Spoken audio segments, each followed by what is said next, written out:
5:15. We'll go ahead and get started if that's all right with everybody. First thing, I do appreciate everyone's attendance tonight. It's a good thing to be able to get out more chairs for these meetings. I'm happy to share the information and really looking forward to some dialogue and hearing any questions or comments everybody has.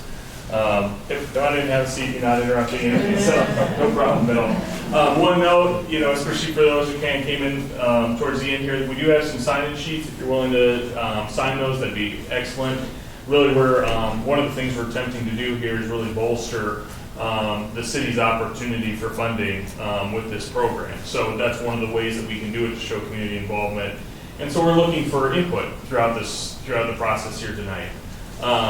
Just as a preface for this, we're really in the early stages of this project and of this process. So there's probably some specific design details and things that we won't have an answer for. What we're attempting to do right now is gain funding to help support those next steps. So our objective tonight is to visit a little bit about the utility resilience project that the city of Coralville is putting together as an application for funding through FEMA's Building Resilient Infrastructure and Communities Plan, which is colloquially known as BRIC. Excuse me. Oh, go ahead. I'm sorry, I don't know who you are. I'll get to that. That's next. So sorry, I don't have my name tag on, but that is the next slide. So I appreciate the question. So a few introductions here. First of all, Ellen Habel is sitting in the front. She's our deputy city administrator. Scott Larson is the city engineer. My name is Eric Kam. I'm with Stanley Consultants, and I also have Melissa Tiedemann in the back of the room. Also with Stanley Consultants, and we're supporting the development of the application. Another person's name I have on here is Steve Oberbrockling with Iowa Homeland Security and Emergency Management Division. He's not able to be here tonight. He has a wrestling meet that his kids are participating in that I think he is a referee for, so he wasn't able to be here. But just as a note, Iowa Homeland Security has been a great partner in this process and helping support it all the way along. So he's another person who's been really involved. Eric, we should just point out we do have some members of the city council here tonight too. I saw Keith Jones. You might want to stand up so we all can hear you. Oh, I see your sorry. mouth move, I don't hear you. We have some members of the city council here as well. I saw Keith Jones, Lori Goodrich, Hardman. Am I missing anybody? So, and that which reminds me, I appreciate you saying that. We are recording this tonight, so just as an FYI, and I'll actually use the mic. So now that you mentioned that, and if any questions get asked, I will try and repeat them so that it gets included in the recording. So that way, no one has to jump up and jump to a mic or anything like that. All right, so a real kind of basic overview here. Really what the attempt is at the moment is to develop a grant application for the Building Resilient Infrastructure and Communities Grant Program through FEMA. If it's successful, if this application is successful, the city of Coralville will receive funding to replace existing overhead electrical facilities with underground distribution and services. In a really broad nutshell, that's kind of the concept and what we're attempting to accomplish with this application. So the overall goal of the project obviously is to develop a more resilient, reliable electric system.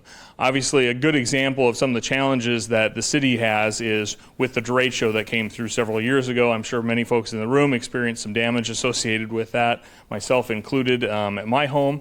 And the idea here is that this funding will help mitigate some of the potential damages associated with the electrical system, making it a little more resilient. One thing to note here, grant and local funding will cover 100% of the cost. So what does that mean exactly? So with any FEMA funding or any FEMA grant funding, FEMA themselves will cover a portion of the project. The state of Iowa Homeland Security specifically, will cover a portion of the cost of the project. And then there's often a local funding match that the applicant themselves, which in this case is the city of Coralville, is responsible for. For this particular project, the objective is to have 70% of the way the program is set up, 70% of the cost will be covered by FEMA, 10% will be covered by the state of Iowa, and 20% will be covered locally. Just as a note, with that, in our discussions with Mid-American Energy, since they own and operate the electrical system in Coralville, at least south of Interstate 80 where we're talking about, they will be contributing a significant portion to that local match. Those details haven't been finalized yet, but the objective is to get as much funded through Mid-American's financial support as possible, so that very little, if any, responsibility falls on the city financially.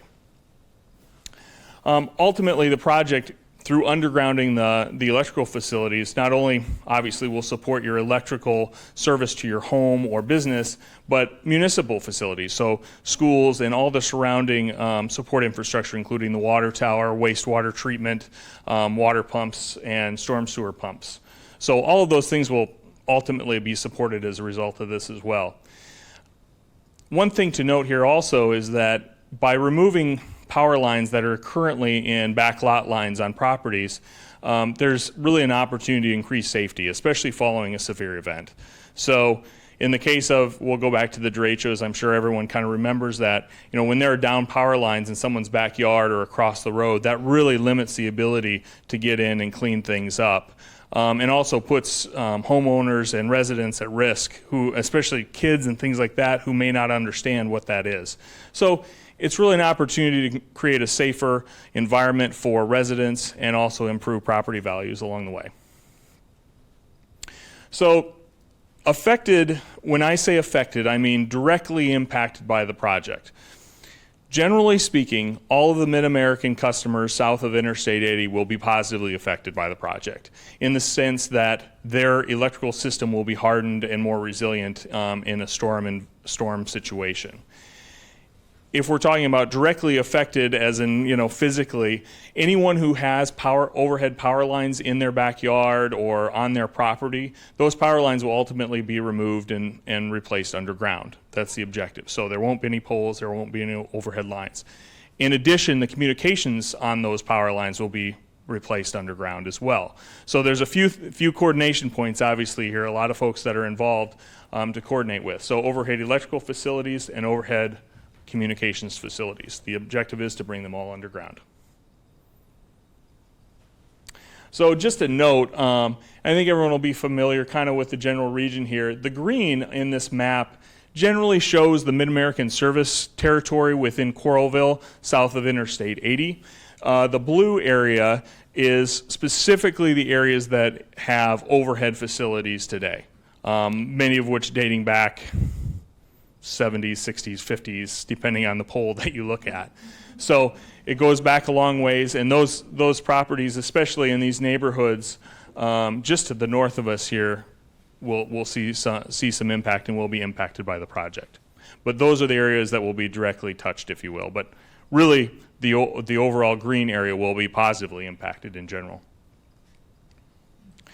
So I've already kind of highlighted our goal is to make a more resilient electrical grid within Coralville, reduce damage following storms, and improve property use and property value. So by removing those power lines in your backyard, there's probably opportunities there for other things or just better aesthetics in general, right?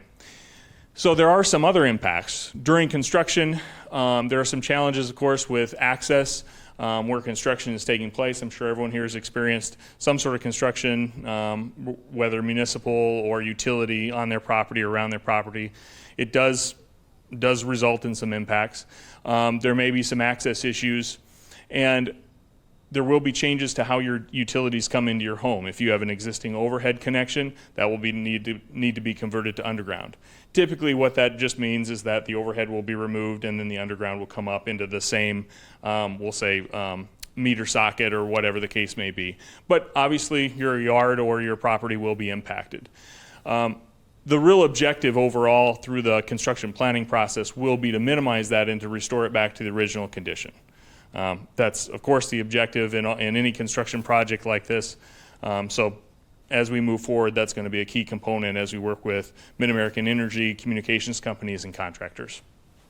One thing to note, the nice thing about this project is that since We will most likely be moving most of the electrical facilities out to the street, if you will, the street right-of-way instead of back lot line like it is now. It will be able to be constructed effectively without impacting the current connections and current electrical system until the day we're ready to convert over. So what we say here is brief planned electrical outages during switchover.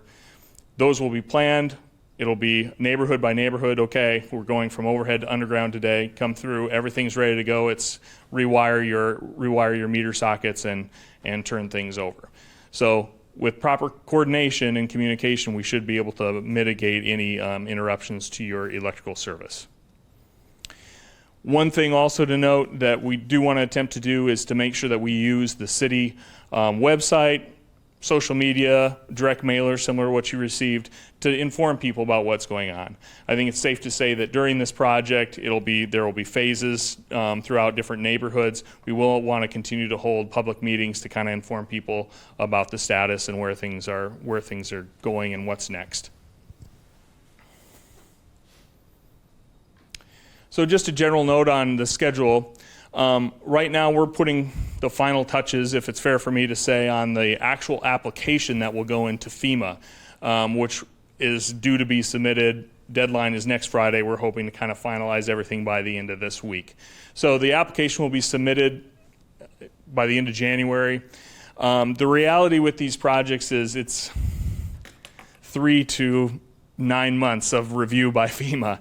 So chances are we will not hear back on the success of that application until probably October, November timeframe of next year. Excuse me, we're in 2023, aren't we? Thank you. November of 2023. At which time this project is set up in 2 phases. So phase 1 is really where we get into the design. We'll get into the real details of what's happening, how we're going to choose corridors, where things are going to go, provide information, potentially even work with landowners and homeowners on where things are at and any easements that need to take place during that time. So that's when we really get into the nuts and bolts of what's going to happen and how it's going to be routed.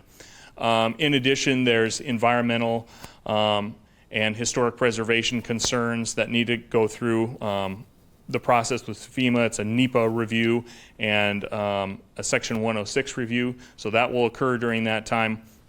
And then the final cost and economics of the project will be developed. There's a benefit cost analysis process that FEMA uses to score applications and score projects to make sure that it is a net positive for the community. So they look at costs of electrical outages for residents, they look at costs of the project, they look at costs to the local infrastructure, including water and storm sewer and sanitary sewer. So all that's taken into consideration, the objective of the project being that, well, this may not be cost effective for Mid-American to do on their own, for example, or any utility to do on their own. When you look at the net benefit to the community, it's a positive. And that's really the objective of these grants and these programs. So that should last approximately 6 months, kind of that design preparation phase. Then phase 2 is when construction actually begins. We're looking at next year, July 2024, probably a 2 to 2.5 year construction cycle, so through 2026. Again, phase construction to minimize impacts to neighborhoods as much as possible and tie everything in and coordinate there. So obviously for us, what's next is we need to submit this grant application here this week or early next week. The real objective of this meeting is just to introduce the project to the folks here. We're at the kind of the forefront of this project from an overall planning standpoint.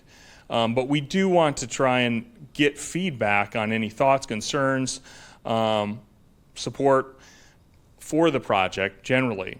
Also, if anyone has any direct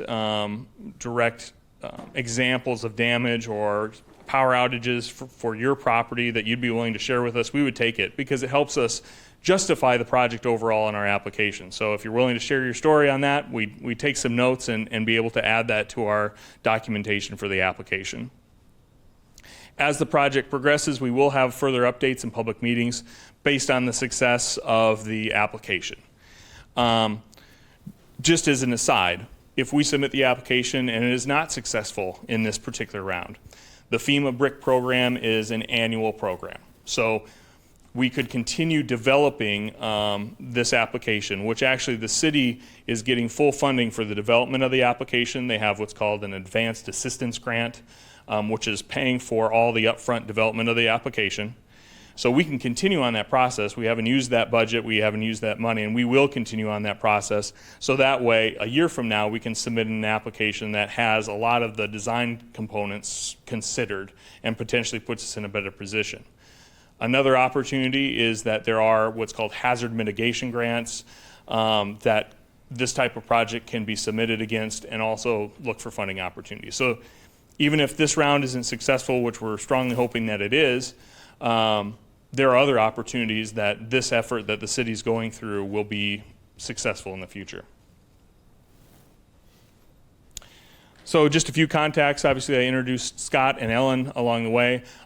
For residents here, they're probably your primary contacts for this particular project. I know that their email was on the postcard that was sent out, so feel free to contact them with any questions you've got. And if there's any technical things, they can relay that to us, and we can get in touch with you as well. So that's really the conclusion of my presentation. I would like to open it up to the floor for any questions, comments, concerns, and just kind of our objective is to take some notes and get some feedback. So we've got a question in the back of the room. Go ahead. I have several questions. 613 8th Avenue, Coralville. You talked about replacing, you look down almost every street in Coralville, there's fences from one end to the other. And is that going to be replaced? You said you're going to put it back as it was before they tore into it. I mean, is that figured in? Hook up to the meter normally requires a licensed electrician to be present when that's done. Is that absorbed by the person, or is that going to be part of this project and that's going to be paid for? There's rumors been flying around for years that they're going to replace like 8th Avenue, the streets. Is that going to be done at the same time, so everything's tore up at the same time, or is this going to be an ongoing tear up over the course of 2, 3, or 4 years? And you're talking about the connections of building it up. Are they going to build one section and you lay the line and connect, or are they going to lay all the lines and go back and connect everybody up? Okay. So I'll try and address those. Help me out if I miss any of them. The first one is regarding fences in the backyard, personal property. So ultimately, typically with utility construction, at least in my experience, it's replaced with new. So it's not just tack it back up and if a fence falls over. So we would look at those properties and determine what needs to happen and make sure that it's put back in new condition. Wood fence, you replace in kind with wood fence, chain link, et cetera, right? So that would be the objective. And again, we'd work with contractors, Mid-American and the city to make sure that properties are replaced back to their original condition. You're right, it will be a challenge in some yards, and that will take some coordination to figure out what the best approach to get to those facilities that are there today. I know I've been through there taking a number of pictures kind of in back lot lines, so if folks saw me out in your front yard or on your side yard taking some pictures with my phone, that's what was going on. The next piece was with regard to connections. The cost associated with changing the connection on your personal property will be absorbed by the grant. That will be part of the contract as construction moves forward, using a licensed electrician. So that's all part of this. There won't be any cost up front, or you won't have to write out a check for this project to move forward. That being said, obviously when it gets to a situation and you want to change something about your house, there's probably some other discussion around that. But the idea would be after this project is over, you have electrical connection set up by a licensed electrician so that it feeds your house properly. So that would be that's included in the cost and in this grant application, and same for the personal property replacement. The next question was regarding 8th Street, I believe, changes, 8th Avenue. Yeah, so street replacements and updates, I'm afraid I'm not going to be the one to talk to that. Scott, I don't know if you have any comments about that, but at this time it's not specifically involved with the application. Yeah, as many of you are aware, several years ago, we replaced multiple blocks in the old part of Coralville, and 8th Avenue north of 5th Street and 9th Avenue north of 5th Street have kind of been on the top of our list ever since then. So those would be two that we would be looking at, hopefully reconstructing as in conjunction with this effort. There are some other street segments that also still need to be replaced. 6th Street comes to mind. We have some portions of 6th Street that still need to be replaced. But those are funding issues that we still need to look into as far as funding availability versus the timing of this project that we're talking about tonight. And then your last question was with regards to staging of the project and how it will kind of go forward.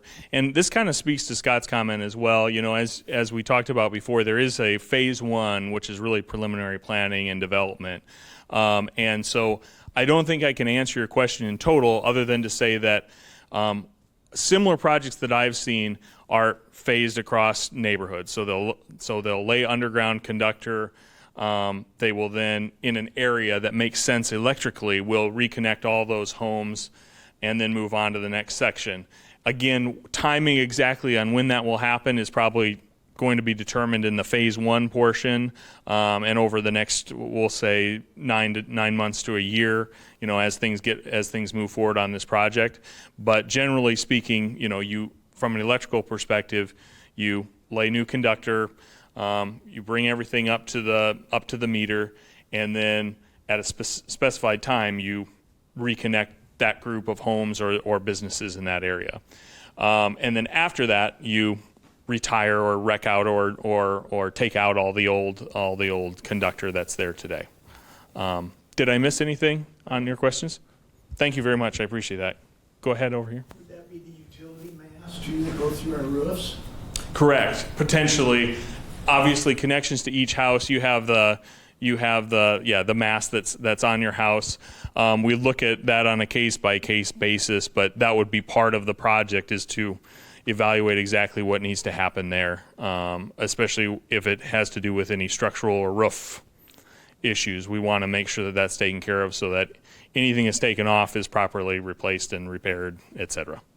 Go ahead. Questions are purely selfish. You indicated that there's an increase in property value. So based on your experience, what sort of increase does a property value get from underground utilities? So, you know, from my perspective, you know, when you look at, I can't give you a specific number to start off with. What I will say though is, from an aesthetic standpoint, if you're looking at a property, when you're looking to buy a house, obviously having an open backyard with no power poles in the backyard and no low-hanging communications is probably not as preferable to one that has everything underground and there's none of that. So There's not a definitive. I can't. That's not a role that I play. Unfortunately, I'm not a valuation expert. Come from the city park, so our house backs up to the city park. So there's literally not in our yard. I don't think. I think it's on the property line. Sure. So are you moving those to the front, or are you going to bury them down the city park line? Again, that's going to be on a case-by-case basis. That's probably an example where we consider city property behind. You know, I know right where you're talking about, where you would consider city property there instead of moving it to the front. Case. We still have power needs in the park. Yes. And they need to keep that in that city. Okay. Then, so you bury the line up to my house. Does that grant you an easement through my yard into perpetuity? And so that every time there's an electrical problem, you're going to dig up my yard rather than sending a man to climb a pole to fix it? So that's a fair question. I'm not sure how Mid-American handles their what we consider secondary. So the way it'll work is primary conductor will be run in the city easement to transformers that then they'll trench in secondary conductor to your house, which is at the voltage that your house takes it, right? And I'm not sure how Mid-American handles that from an easement standpoint. Ultimately, it's their facilities. One of the things we are looking at in the design and for this project is to make sure that everything's in interduct to reduce the need, so that there are, if you will, manholes is probably too strong of a term, but handholes, so that runs of electrical line between points, between transformers can be accessed and rerun in the future without having to do significant dirt work. As far as that secondary, rarely that's the problem. So, right, if there's a problem with that secondary conductor in your yard, then yeah, they would have to dig it up. So yeah, that's one of the challenges with underground for sure. So underground, I'm from the south, so a lot of times underground will flood out. So you take down your wind, you know, your risk from the wind, but Mhm. you introduce the risk that it floods out. And in a lot of neighborhoods, they had significant problems with that. And I was here during the great big flood. Right. So the good news with that is for the type of infrastructure that we're putting in here, most of that would be watertight because it would be set up to be direct buried under normal circumstances anyway. Transformers can typically handle some water. My concern would be anything ground level and below, filling up kind of those conduits and things like that. But generally speaking, that's all set up to be watertight. They have heat shrink cover-ups and things like that they use. The transformers that are pad mount would be a risk, but I think relative to in a windstorm, you're going to have a lot less trouble than you will with overhead lines. So the argument generally would be that those facilities would have less of a risk of a future outage. And that's a pretty good thing, that there's less risk Yes. with the underground. we've done, just for reference, we've done, I'm going to say over 2,000 miles of conductor replacement, overhead and underground across the state of Iowa through some similar FEMA programs. Typically, after those projects, the outage report effectively goes down to zero for quite a period of time until age catches up to the system. But it's a significant improvement in power quality afterwards. And then my last question is sort of piggybacks onto his when he was talking about if you have to replace fences or something. Mm-hmm. If there's an issue as to whether or not it has been replaced to similar condition, how does that get resolved? Who is the arbitrator of that resolution? So in my past experience with similar type of work, one of the things that is required by the contractor who is involved in the project is that property owners and landowners sign off on a form saying that you've met my expectations. And until that happens, payment is withheld, which allows property owners and landowners the ability to say, okay, there's still an issue here. I still have a problem with my fence. And it also encourages the contractor to make sure that they're working with you to address those problems. So that would be the approach that I would recommend in this situation. Typically, again, it's a discussion between the property owner, the utility, and the city, especially in this case, since they're the ones who are managing all the financial side of things. So that's really kind of the carrot and stick, if you will, in that particular situation. Really not. I don't have a signature authority in this fight, so I can't appeal to the contractor because they don't care what I say. Is my appeal to the city? And that's where I come back to, if we have a requirement by the contractor that every landowner, property owner, homeowner that they work with is satisfied and sign off on it, that allows you to say, yep, we're good, or no, we're not. And until they have that form signed, there's some piece of the payment that's withheld. That's how that's been handled in the past. And that covers not just things like fences, but also your trees, your landscaping, that sort of thing. Is that Right. Any property issues or on your home or anything like that. Because that is sensitive. Those are very sensitive areas on structural integrity and roofs and everything else. That's a concern with a project like this where we touch so many. part of town, the lots are small. Right. So, everything is in my case anyway, a postage stamp size yard, so.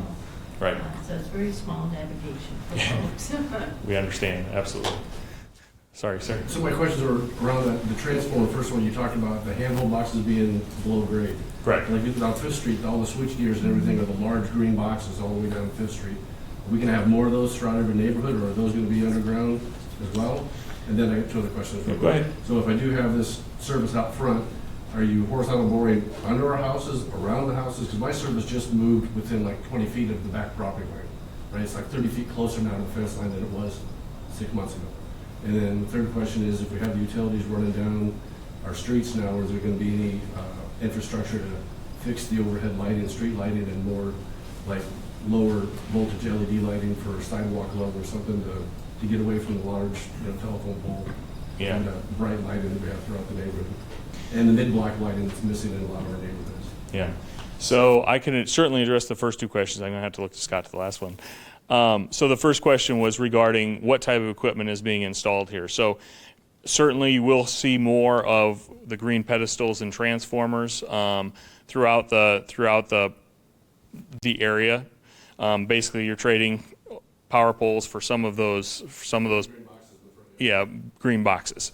Again, that's part of the planning stages and what that will look like and where those will occur. Normally, you try and find locations for those where they're the low risk of damage due to traffic and other things to make sure they're protected. And of course, everyone's concerned about aesthetics, but that's kind of the downside to the underground construction here in this case. So I won't say that that's not going to happen. It probably will. It's a consideration here. The next piece is with regard to underground boring and how they're going to route things. Generally speaking, it's all dependent on easements. No one's going to bore under somebody's house, if that makes sense. It's going to be pretty well defined as to where the utilities will actually go in. The primary will fall within the city easement, and then the secondary will work on a case-by-case basis on where that goes. Typically, it goes along a lot line or path of least resistance, if you will, to the meter location. And that meter may need to change in some cases as well. So if it's moved to the front of the street, as we've kind of discussed previously, now instead of coming overhead from the back, you'd come underground from the front. If we can't find a good way to get to your meter today, there may be some changes that need to be made, and to your point, that would be included in the project to move that meter to make sure that it can be served through this project.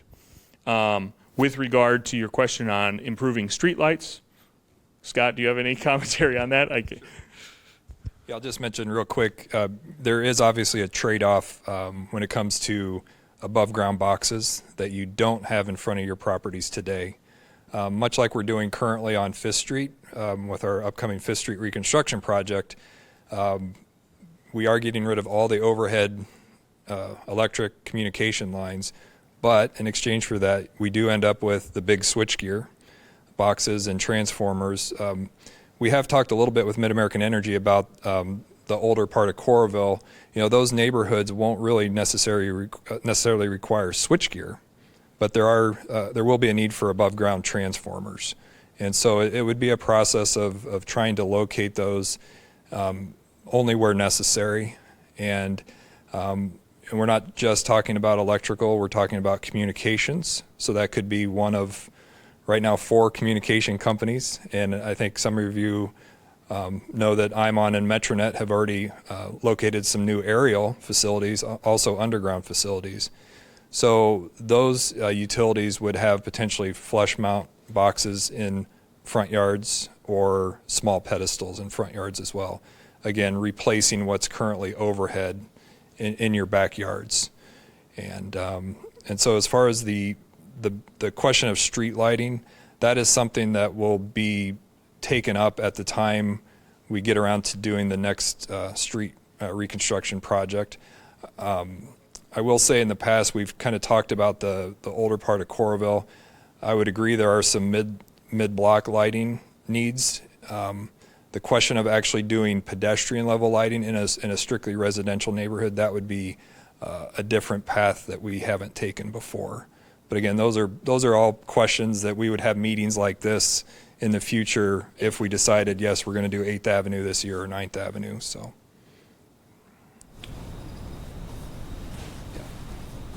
It's more for you, I guess, because we're talking about the comms and talking about the new fiber you guys going through, and I've noticed that ever since they've started doing this, a lot of the areas that already have their utilities buried, each residence is actually required to have a green, very ugly pedestal in their yard, and specifically on Holiday Road. I mean, that's yes. I feel bad for anybody that lives on Holiday Road, because there's 5 or 6 of these comm things in front of their yard, and so Yeah. my big concern is that I take really good care of my yard. I think it looks really nice, and to have one of those things put in my yard it's unacceptable, honestly. I think that, it just, if you talk about assessed value of your house, I mean, nobody wants to look at a pedestal in front of your house, and so my hope is that, in the planning phase here, that you guys figure out a way to be able to get those utilities underground, because it's honestly, it looks terrible. That would be part of. Yeah, that would be part of the discussion. I will say that most of the work that everyone has witnessed from IMON and Metronet for almost 9 months now, most of what they're doing are in existing utility easements. The city actually has very little say in what utility companies do with those utility easements. That's why they were created, so that the utilities could locate in the easement and not in the public right-of-way. Typically, in public right-of-way situations, we pretty much say where things go, what they look like, and so one option is to push on flush mount boxes instead of pedestals. But that doesn't mean it disappears completely.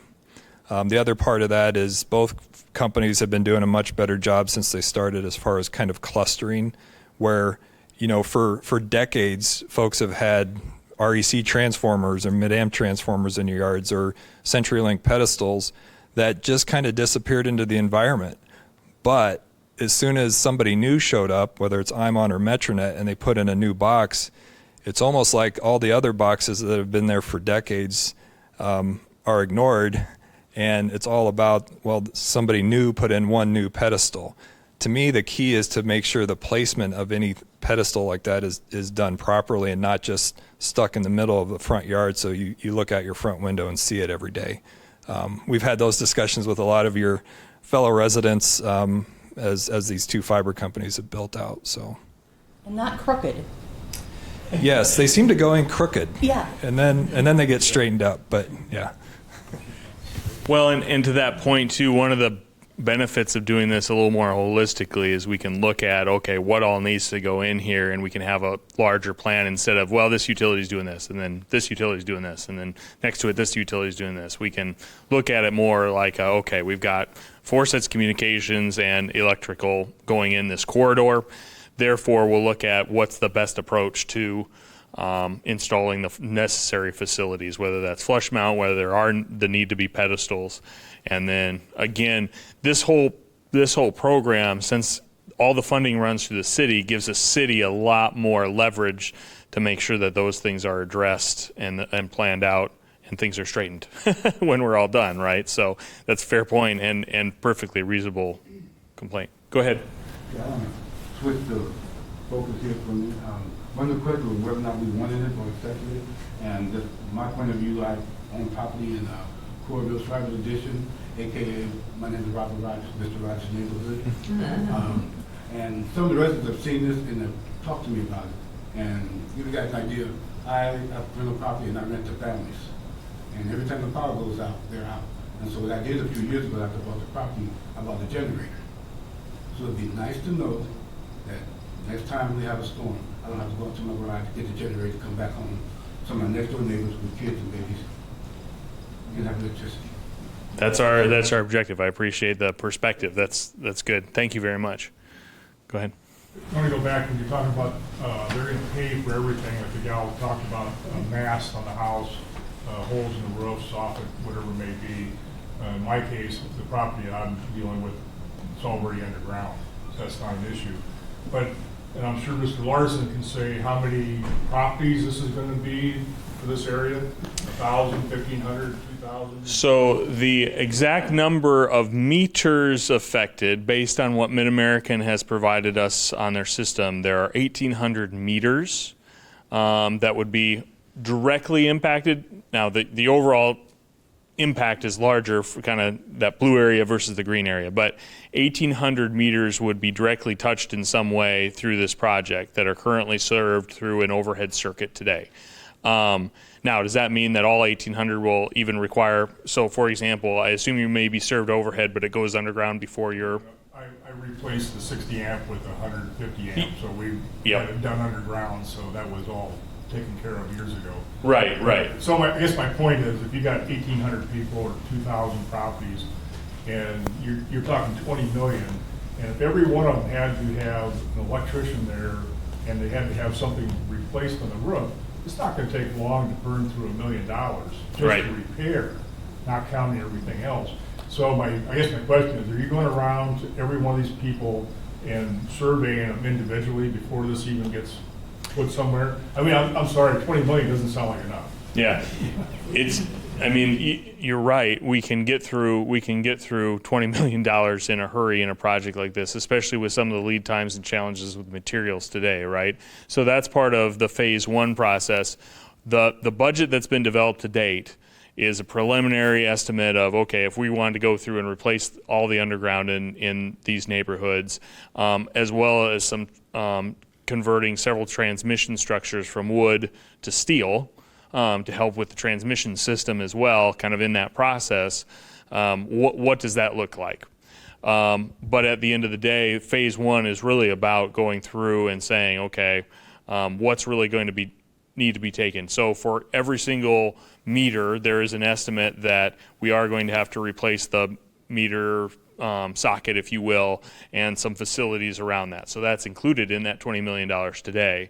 However, as we move forward with the project, we do need to hone the budget and make sure that everything's covered. So, If you get to the point where you're going, wait a minute, we got 1,800, we can do 20 million and get 1,000, you'll move forward with that, or you're going to try to get it all or not? we want to try and get everything. We want to try and get everything underground as much as possible. To be completely honest, the application that goes in this week or next truly doesn't require a budget. That's part of phase one. Our attempt was to make sure that the project was cost effective and that we had room if we needed to increase the budget further. And that's part of the discussion with Mid-American Energy too, because they're working with us on some of the cost estimates to make sure that we've got plenty in there to cover us for the project. The objective is to get everything taken care of. If there are scope items that need to be reduced, we kind of look at those on a case-by-case basis. I'm not going to propose one thing to drop or another, right? But the ultimate objective is to positively impact as many people as possible with the funding that we can get. So if there is a scope reduction relative to the overall cost, we try and make sure that we do it in a way that still allows us to positively impact as many people as possible. That's part of the benefit cost analysis, as a matter of fact. Does that kind of answer your question? Appreciate it. Go ahead. When they came through with IMON and MetroNet, we saw them actually lower all of the other utility lines, which I think is inappropriate because of the safety clearances that you have to have. When I came to the city and asked about it, I was told that was governed at the state level. So what sort of governance is the state going to have to ensure that the utility structure that's put into place is the appropriate structure, rather than having some guy decide, I want my line, the first one under the electric line? Yeah, that's a fair question. And with regards, there are specific codes and standards that regulate, for example, in that case, if a communication utility comes in and lowers other communications utilities, they need to maintain a certain level of clearance. What I will tell you is the National Electric Safety Code, the clearance in your backyard is not that high for communications facilities. It's very low. Somebody's roof. That's correct. You are 100% correct. And that's an issue, right? So again, that's kind of the benefit in this process, is that the city has some control over how everything is designed, and it needs to follow the National Electric Safety Code, the National Electric Code. There are also some structural standards, and FEMA requires all that as well, probably to a more stringent level than maybe you would typically see in a utility. And I get into all the grades of construction and things like that, but that's part of the process, is to make sure that those things are addressed. Make sure those things are addressed, rather than just saying somebody has the responsibility. How does it get literally? So it starts with the city. Okay, so yeah, it starts with the city and how they procure the design component of the project and putting the requirements into that piece of the project, which is kind of goes into the phase one side of things, okay, of this project. So it's making sure that it's specified what standards and codes are required, what additional clearances are required, those kind of items. Next, the other kind of the other cross check in this is FEMA reviews that to make sure that those expectations are met. At the end of the day, FEMA will require the design information for the project, and they will actually send someone out to inspect it and walk down the project in some way, shape, or form. Kind of the end all from my perspective is that there's a licensed professional engineer that has to sign off on the project and the design throughout the process, and they have to put their name on the dotted line and take liability that it has met the codes and standards that the city has put in place. So the city won't accept the project or accept the design or pay the designer or the contractor for that matter if it's not designed to that level and signed off, and also if it's not built to that level and similarly signed off by an inspection process by the designing entity or an inspector who has the qualifications to do that and then sign it. So then, let's say we get a fifth and sixth communication company. Is there space built into this project for that to happen? That's a great question, and actually one of the things that we're looking at in this project are ways to put in duct that allows for expansion. So that way, when we actually put in the conduit underground or the duct underground, it has additional space for future expansion and change out moving forward. So hopefully, it will allow for that and reduce the need for future earthworks and things like that.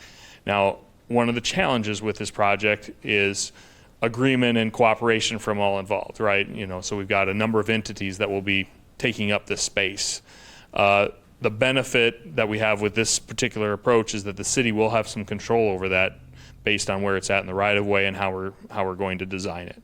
So the objective being that, kind of if you build it, they will come. We make sure that we have space for everyone that's there today and some expansion in the future. So you're saying that it's possible that IMON could say, nope, I like being aerial? At the end of the day, those are Mid-American's poles. So not necessarily. I think that's an ongoing discussion that is occurring and needs to happen, but the objective is to move everything underground. My observation with all these with all the communication companies that I've had is they're generally very supportive of that type of effort, but we'll work through those on a case-by-case basis. Thank you. Yep. Are they going to eat the cost of just putting all this aerial cable up? Or will that be passed on to the consumer when they have to rebury everything after 3 years? Yeah, and that's part of this project is like I mentioned at the top end. It may not be necessarily economically viable on purely a subscription basis for even a communications utility or an electric utility to do this project. But when you look at the grand scheme of things and the benefit to the community, that's where a grant like this really pushes the needle and moves the project forward. So you're right. There are some costs out there today that are going to be foregone, but the idea is that this grant application and the federal funding will overcome that and make it viable for everyone to participate. Thank you. Yeah. I don't know because I don't know some of the terminology. But when you say it's going through the city right away, is that the area between the sidewalk and the street? Yeah, do you want to explain exactly where that is so I don't miss the talk? Sure. It depends on where you are. In the older part of town, which I'm very familiar with, most of the time the sidewalk is actually closer to the street than what you would encounter in newer subdivisions. But I'm going to jump to a newer subdivision. I live on 11th Street, the little piece between Yeah. 17th and Yeah, so I'm going to say you're in a newer subdivision. Yeah, I'm 68. Yeah, 68, yeah. Yeah, I believe in your neighborhood, the sidewalk is probably about 1 foot inside the right-of-way. So the house side of your sidewalk is 1 foot inside the public right-of-way. I don't know if that makes sense or not, but So the right-of-way extends 1 foot onto the towards your house from the sidewalk. And the right-of-way on 11th Street is probably 60 feet wide, so 30 feet from the center line of the street in either direction would be the public right-of-way. Okay? So what's the plan? I So- want to ask, because we have a retaining wall. Oh, sure. No, and those are the individual site challenges that we would be looking at as we go through the phase one part of this project. Just because you have a retaining wall, is it near the sidewalk? Pretty much. Yeah, so that retaining wall, you may not have built it, but somebody else may have years ago. That retaining wall might be in the public right-of-way. That may just mean on your property, we have to go behind the wall with the underground conduit. Or we may still end up going in between the sidewalk and the street, which is also public right-of-way, so. So it doesn't necessarily have to go straight, like from property to property, it can kind of. It can follow the road. It can vary a little bit. What we don't want to do is have things crisscrossing, because maybe someday another utility will come along, or maybe the city will need to replace water mains someday, and we don't want to have to dance around electrical lines that zigzag in and out. So Okay, so in other words, you don't really know where it's going to go. I think it'll be neighborhood by neighborhood. There's trees in the right of way that maybe we want to avoid, or other features. Or when it comes to street reconstruction, maybe we want to push the sidewalk back a little bit further from the street.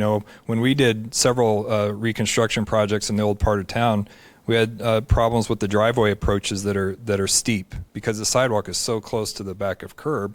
Your driveway approach is a little bit steeper. Well, maybe we take advantage and bump the sidewalk back a foot or two. That creates more green space between the sidewalk and the street, and maybe that's a better place to put new underground conduits.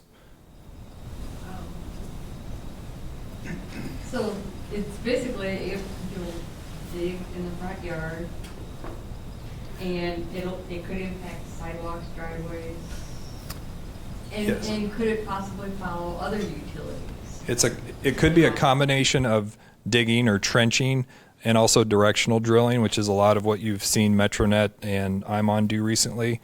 It's really, I'm going to say, maybe a block by block decision. But if we kind of add in the discussion of a total street reconstruction, that's a different experience for everybody, because that's not just taking out the concrete and putting new back. That's, in many cases, fixing the earth underneath the street. It's replacing water main for the entire block, making new water main connections. And as most of you know, there's minimal storm sewer in the old part of town, so we would be introducing new storm sewer. That all needs space. That it would be competing with other utilities, like what we're talking about tonight. So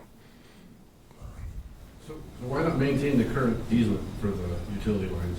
I mean, why not directional bore along the same lines as the overhead lines instead of going in the backyards. Yeah, in the backyards, instead of front yards. It's a possibility. I don't think there's anything that we're throwing out the door right now and saying we're going to do this or that. I think kind of the argument would be that if it's in the city easement, the city has more control over what happens and how it's done versus in the backyards, which then still results in challenges to get to those facilities that are in the backyards if there's a problem. So, as you all know and experienced, standing at the end of one of the blocks and looking down the pole line today, it's not possible even to walk down the pole line, right? So that would still be the case with underground utilities in that arrangement. So we're trying to get it so it's a little bit easier to maintain. Yeah, I'll just mention the other part of this too is, once those facilities leave your backyards, you now have more use of your own backyard, more use of your own property that you don't have today because of those overhead facilities. And if they remained underground, you would still have some limitation, maybe less than compared to an overhead installation. But even if things were underground, it's still in your backyard. You still have to provide, access for utility repairs as needed. So that's why our goal would be to move these facilities out front. And up your side yard. Today we just have the backyard, now we're going to have the front yard and the side yard to get around to the current service locations. Yeah, the services are they're essentially in some ways your service. It's all part of service agreements, whether it's MediaCom or CenturyLink or Mid-American Energy, they all have those individual service agreements that, I believe give them, rights to provide you service, but in exchange you have to provide access for them to follow that service to your home. And so that would be between property owners and the utility companies, but what we're trying to do is take care of the primary runs and keep that out along the street, again, to help with the big picture that we're talking about here, which is resilience during storm events.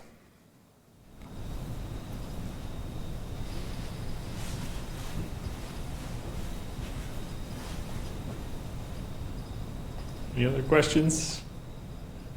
I was just going to say, I feel bad for the squirrels. They're going to have nowhere to run. No, that's true, but there also will be fewer outages as a result of squirrels. Just there's a trade-off there. Does that mean we're gonna have more squirrels in our yards? Only if you feed them. Yeah, I was going to say too that, like we were just talking about, if those utilities are no longer in your backyards, that does present the opportunity. Number one, you can plant more trees if you want to. Or what it's going to mean is there's no more, I don't remember how often Mid-American may come around and trim trees, but the health of the trees that are remaining or planted new, they just have a much better chance at reaching full maturity and maintaining their crown and all that. So that's kind of one of those longer term benefits that we like to mention as well. So yes, more squirrels though. No. How much notice will homeowners get that need to move plantings as a result of this? So, again, this hasn't been specifically determined, but from my perspective, as we move forward with this, we would want to have effectively a neighborhood by neighborhood map saying, okay, we're in this neighborhood is next in a month and a half. This neighborhood is in 4 months. That's kind of how I would envision any sort of website or anything like that and regular updates to look. So that way, you're in two iterations. It's yours. You're one iteration away. Here's what we anticipate. So we have anticipated start dates for all the neighborhoods, kind of on an area by area basis. That's a good question. Go Will ahead. this be year-round work?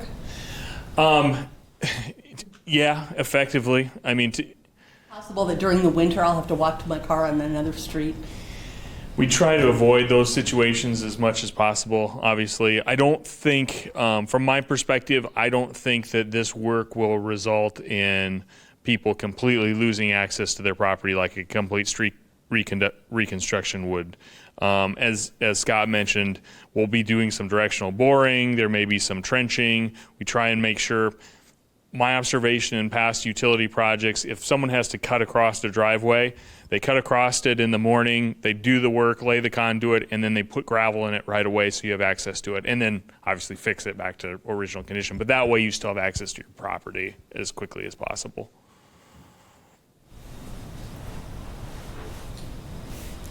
Now, with no other questions, I do really appreciate everyone's attendance.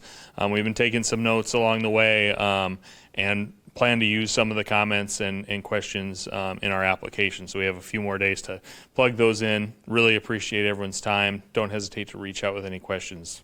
We're at the forefront of this. Hopefully we're successful. So thank you so much.